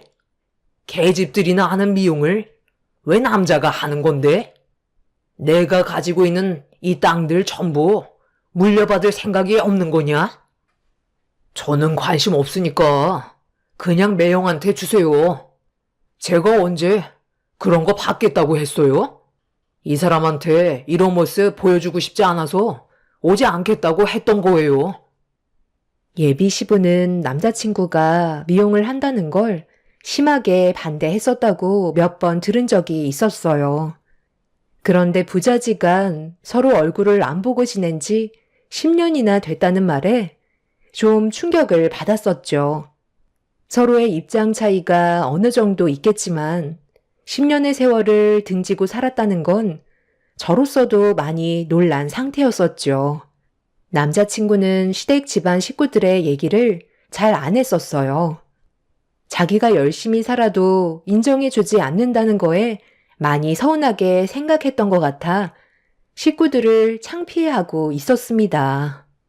시부가 방에서 나오자 분위기는 순식간에 험악해졌고 남자친구는 더 이상 대화를 나누고 싶지 않았는지 집 밖으로 뛰쳐나갔어요. 저는 순간 당황해서 예비 시부모님께 인사를 드린 뒤 남자친구를 뒤따라 가려는데 손 아래 신우가 갑자기 제 팔을 잡았어요. 그리고 어디서 일하는지 알려달라며 명함 하나를 받고 싶어 하길래 지갑에서 명함 하나를 꺼내 손에 쥐어줬습니다. 손 아래 신우는 뭔가 상당히 기대에 찬 눈빛으로 명함을 뚫어지게 쳐다보고 있었어요. 저는 앞으로 펼쳐지게 될 엄청난 일을 전혀 상상하지 못한 상태로 남자친구와 다시 서울로 돌아오게 되었죠. 그때까지만 해도 예비 시댁 식구들이 나빠 보이지는 않았어요. 남자친구와 의사소통이 부족해서 마찰이 생기는 것 같아 시간을 두고 천천히 풀어나가는 게 좋을 것 같다고 대화를 나눴었죠. 본인도 많이 답답했었는지 한숨을 쉬면서 어떻게 해야 될지 모르겠다고 힘들어하고 있었습니다. 그런 모습을 보니 안타까운 마음에 제가 관계 회복하는데 도움을 줄 수도 있을 것 같아 조만간 서울에서 식사할 수 있는 자리를 만드는 게 좋을 것 같다고 남자친구랑 의논하면서 결혼식에서까지 얼굴을 붉힐 수는 없지 않냐고 제가 좋게 설득했어요. 본인도 저와 같은 생각이었는지 시모에게 전화를 걸어 시간 약속을 잡게 되었습니다. 남자친구를 사랑하는 만큼 예비 시댁 집안 식구들과도 좋은 관계를 유지하고 싶었죠. 그렇게 약속을 잡고 서울로 올라오게 된 예비 시댁 식구들과 함께 분위기 좋은 데서 식사를 이어나갔습니다. 다행히 크게 얼굴 붉히는 일은 없었고 남자친구와 안 좋았던 감정들을 좋게 풀어나갔어요. 그때까지만 해도 잘한 선택인 것 같았죠. 그렇게 분위기 좋게 식사가 끝이 나고 예비 시댁 식구들은 남자친구 집에서 하루 머물다가 집으로 돌아가기로 결정하게 되었는데 손아래 신우가 남자친구와 무언가 심각한 대화를 주고받고 있길래 무슨 일이냐고 물어보니 손아래 신우가 제 미용실에 찾아와 관리를 받고 싶다며 남자친구한테 보채고 있던 거였습니다. 저에게 간절한 눈빛을 보내는데 안 된다고 할 수도 없는 노릇이라 오전 시간에 들리면 괜찮을 것 같다고 좋게 얘기해 주었어요. 좋은 분위기로 식사를 끝냈는데 얼굴 붉히면서 헤어지고 싶지 않았습니다. 제가 허락하자 손아래 신우는 기분이 상당히 좋았는지 들떠있는 모습을 보여줬었죠. 그렇게 다음날 저는 평소보다 일찍 출근해서 예약 일정을 확인한 뒤 오전에 오게 될 예비 시댁 식구들이 관리받을 수 있는 시간을 확인했어요. 그래도 2시간 정도는 예약이 잡혀 있지 않아 그 시간대 남자친구와 제가 예비 시댁 식구들을 관리해 주기로 결정하게 되었죠. 그렇게 오픈을 함과 동시에 남자친구는 예비 시댁 식구들을 데리고 헤어숍으로 들어왔어요.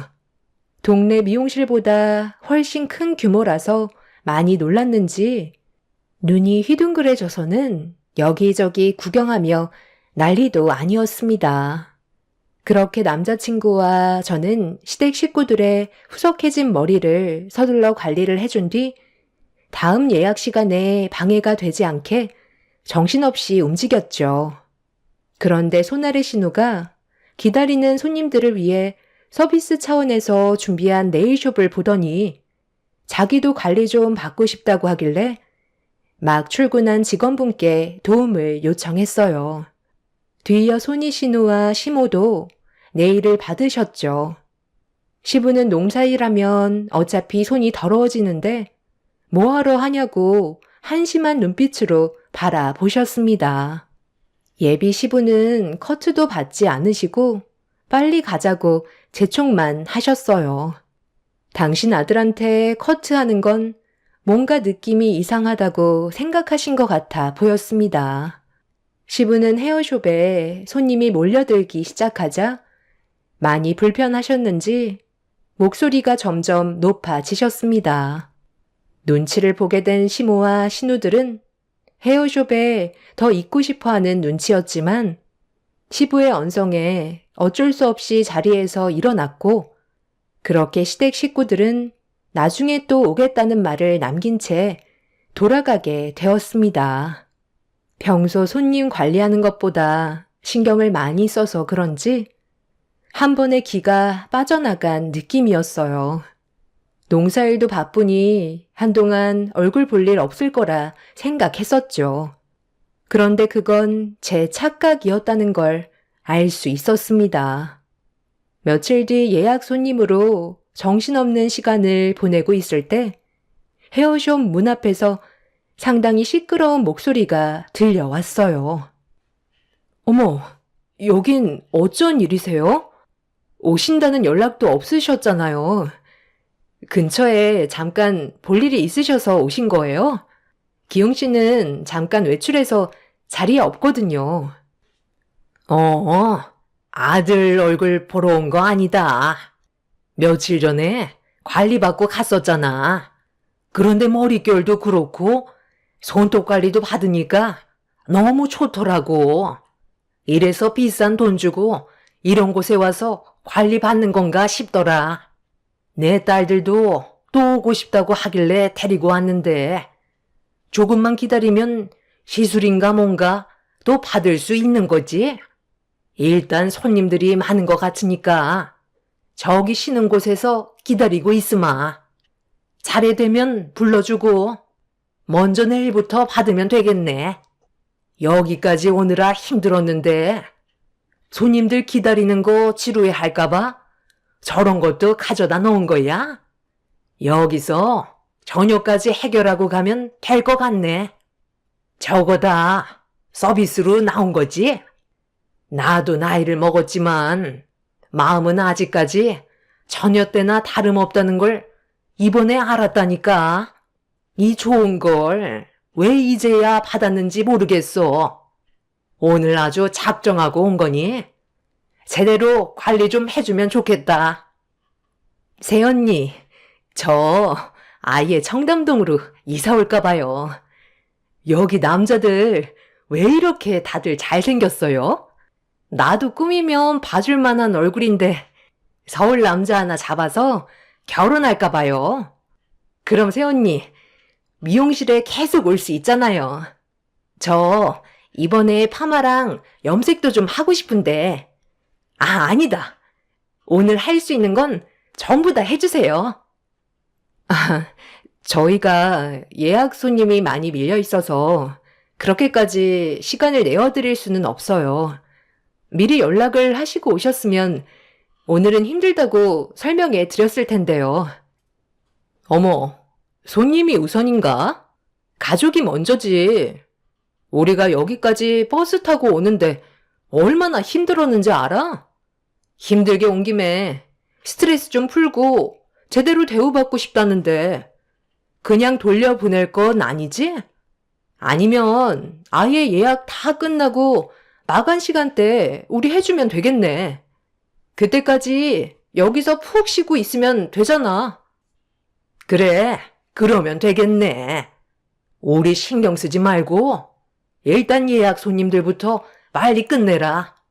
우리는 저기 앉아서 구경도 좀 하고 알아서 할 테니까 신경 안 써도 된다. 연락 한 통 없이 갑자기 찾아오셔서 미용실 안을 들쑤시고 다니는데 너무 당황스러웠습니다. 가만히 앉아 있는 것도 아닌 손님들 시술받고 있는 앞에 앉아서 대놓고 쳐다보기도 하고 서비스로 준비된 음료와 간식들을 들고 다니면서 이리저리 왔다 갔다 하는데 너무 정신없어서 일이 손에 잡히지 않았어요. 저는 서둘러 남자친구한테 전화를 걸어 지금의 상황을 알렸고 거의 다 도착했다는 말에 발만 동동 구르고 있었습니다. 그런데 잠시 뒤 눈앞에 충격적인 광경이 펼쳐졌고 저는 예비시댁 식구들의 행동에 너무 실망스러워 할 말을 잃어버렸어요. 그 모습을 제가 지켜보고 있는데도 아무렇지도 않게 행동하더라고요. 이게 저번에 우리 집에 인사 왔을 때 가져왔던 제품들이지? 너무 좋아서 펑펑 쓰다 보니까 벌써 절반 이상 써버렸더라고. 몇 개 더 있으면 좋겠는데? 그럼 더 챙기면 되지. 뭘 고민해? 가방 가지고 와봐라. 이렇게 많이 쌓아둬봤자 뭐 하겠어? 아끼면 똥 된다는 말 몰라? 우리가 남이야. 이제 한 가족이라고. 여기 있는 모든 것들이 우리 거나 다름없는 거다. 한 번 오는 거 힘드니까 이왕 온 김에 가방에 넣어갈 수 있는 것들 전부 다 가져가라. 엄마는 이게 마음에 들더라. 헤어드라이기에서 바람이 나오는 게 무슨 태풍이 오는 줄 알았다니까. 우리 집에 있는 건 하루 종일 말려야 하는데 저번에 사용해보니까 머리카락이 순식간에 마르더구만. 아유, 시상해. 무슨 제품들이 이렇게나 많아. 죄다 영어로 쓰여 있어서 뭐가 뭔지 모르겠는데 머리에 뿌리고 헹구면 다 좋은 거겠지. 엄마 가방 안에 봐봐라. 저기에 있던 빵이랑 음료수인데 우리 동네에 있던 빵집빵이랑 맛이 차원이 다르더라. 챙길 수 있는 것들은 전부 다 터질 정도로 구겨 넣어라. 그래야 후회 없어. 엄마, 나 여기에 있는 네일 제품들 챙겨도 되는 거지? 나한테 어울리는 색깔 정말 많은 것 같아. 이제야 나도 빛을 좀 보는 것 같아. 남자들이 막 고백하면 어쩌지? 나 꽤 눈 높은데 서울 사람 아니면 이제 남자로도 안 보일 것 같아. 그런데 우리는 언제 시술 받을 수 있는 거야? 아직 멀었나? 지금 뭐 하는 짓들이야? 연락도 없이 찾아와서 이게 무슨 행패야? 가방에 집어넣은 물건들 전부 제자리로 다시 올려놓지 못해? 아직 결혼식도 안 올렸는데 이런 식으로 행동하는 건 민폐라고. 엄마는 내 얼굴에 먹칠하고 싶어요? 내가 결혼하는 걸 원하지 않는 거야? 도대체 왜 이러는 건데? 가족이면 서로 나눠 가질 수도 있는 거지. 돈 많고 잘 사는 집안이면 이 정도는 아무것도 아니잖아. 그나저나 상견례는 언제 할 거니? 최대한 빨리 서두르는 게 좋지 않겠어?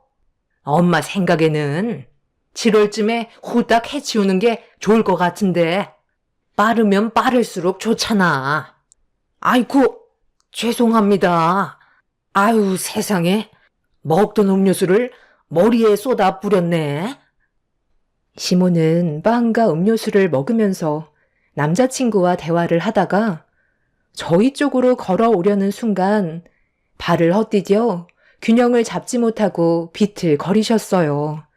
그런데 앞에서 시술을 받고 있던 손님의 머리에 음료수를 쏟아 부었고 화가 난 손님은 예비 시모에게 화를 내고 말았죠. 시모는 미용실인데 뭐가 문제냐면서 다시 머리 감으면 되는 거 아니냐고 되려 더 큰 목소리로 목소리를 높이셨습니다. 저희 헤어숍 단골이셨던 분이시라 시끄러워도 참고 계셨는데 음료수를 머리에 엎어버리면서 결국 화가 터지고 말았던 거죠. 저와 남자친구는 죄송하다며 그날 받게 될 시술에 대한 금액은 받지 않겠다며 최대한 진정을 시켜드렸어요. 여기가 얼마짜리 미용실인데 돈을 안 받겠다는 거야? 음료수 좀 쏟은 거 가지고 이렇게까지 화낼 일이야? 머리 감고 다시 말리면 되는 거잖아. 돈은 내놓고 가시오. 내 아들과 며느리가 힘들게 일하는 거 안 보여요? 머리채 잡아 뽑기 전에 돈은 내놓고 가야 할 거요. 내가 그쪽 얼굴 익혔어.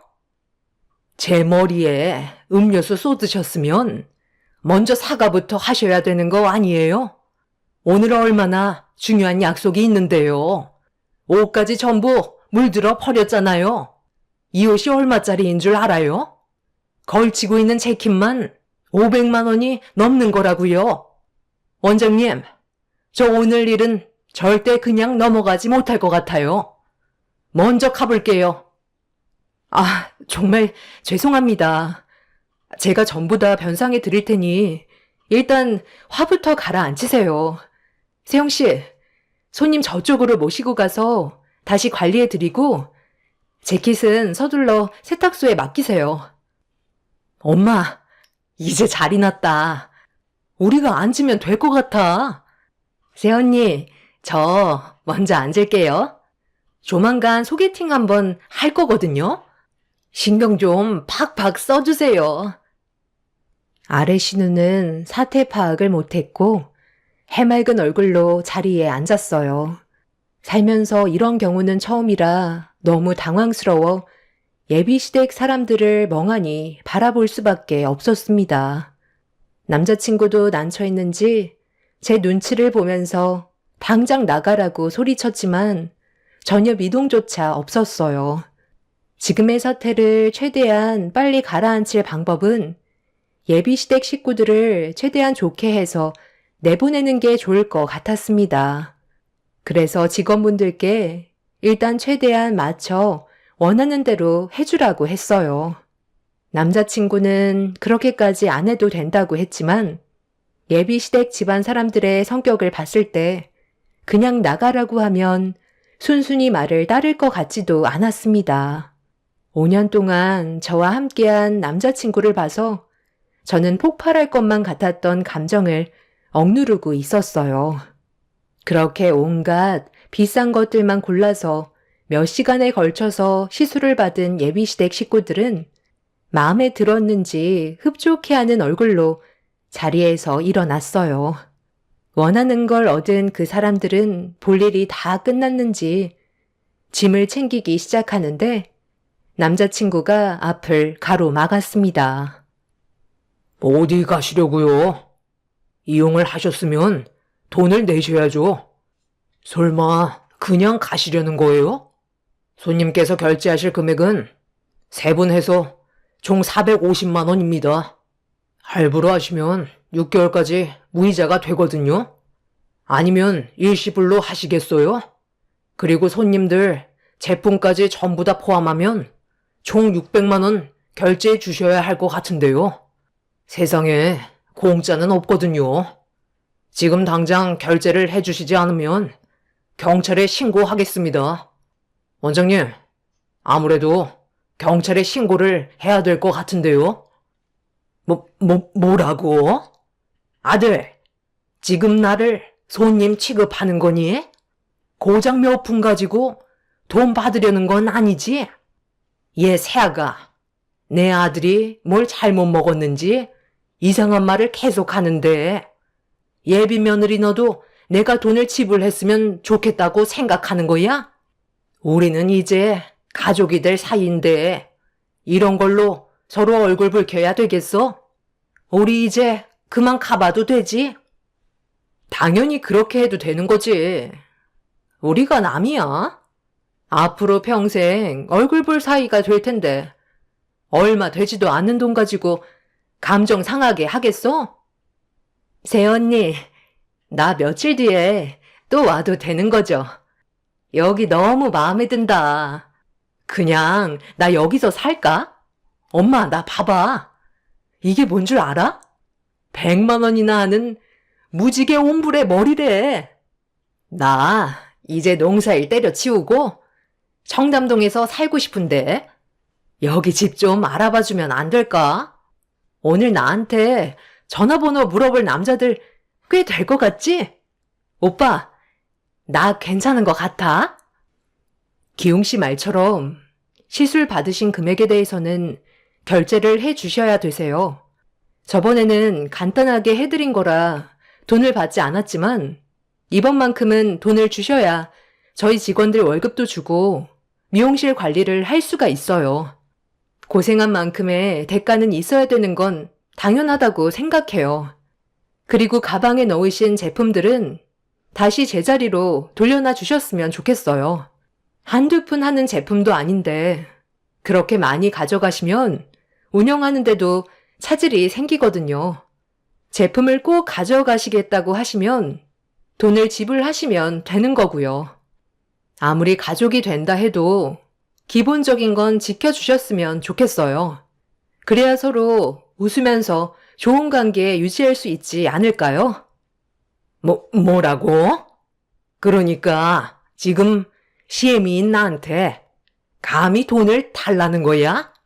예비 며느리, 너 그렇게 안 받는데 이런 식으로 하면 앞으로 시집살이가 힘들어질 거라는 거 생각 못하니? 제가 언제 결혼한다고 확정 지었나요? 아직 상견례도 안 했는걸요. 아무리 기웅 씨와 제가 서로 사랑하는 사이라고 하지만 언제든 헤어질 수 있는 관계예요. 그리고 이 일로 인해 오늘부로 저희는 그만 만나기로 했어요. 그러니까 결제 금액에 대해서는 지불해 주시고 가시면 될 것 같아요. 그렇게 하지 않으시면 경찰에 신고할 수밖에 없을 것 같네요. 기웅 씨가 오늘 어디 다녀왔는 줄 알아요? 좀 더 큰 꿈을 가지고 있어서 여기보다 훨씬 좋은 곳에 면접을 봤어요. 그리고 그곳에서 앞으로 일을 하게 되었죠. 타이밍이라는 게 참 웃기지 않아요? 더 이상 기웅 씨가 저희 직원이 아니고 오늘부로 헤어진 사이이기 때문에 어머니와도 인연을 만들어가지 않아도 된다는 거예요. 어떡하실래요? 이용하신 금액에 대해서 결제를 해 주시겠어요? 아니면 지금 이 자리에서 경찰을 부를까요?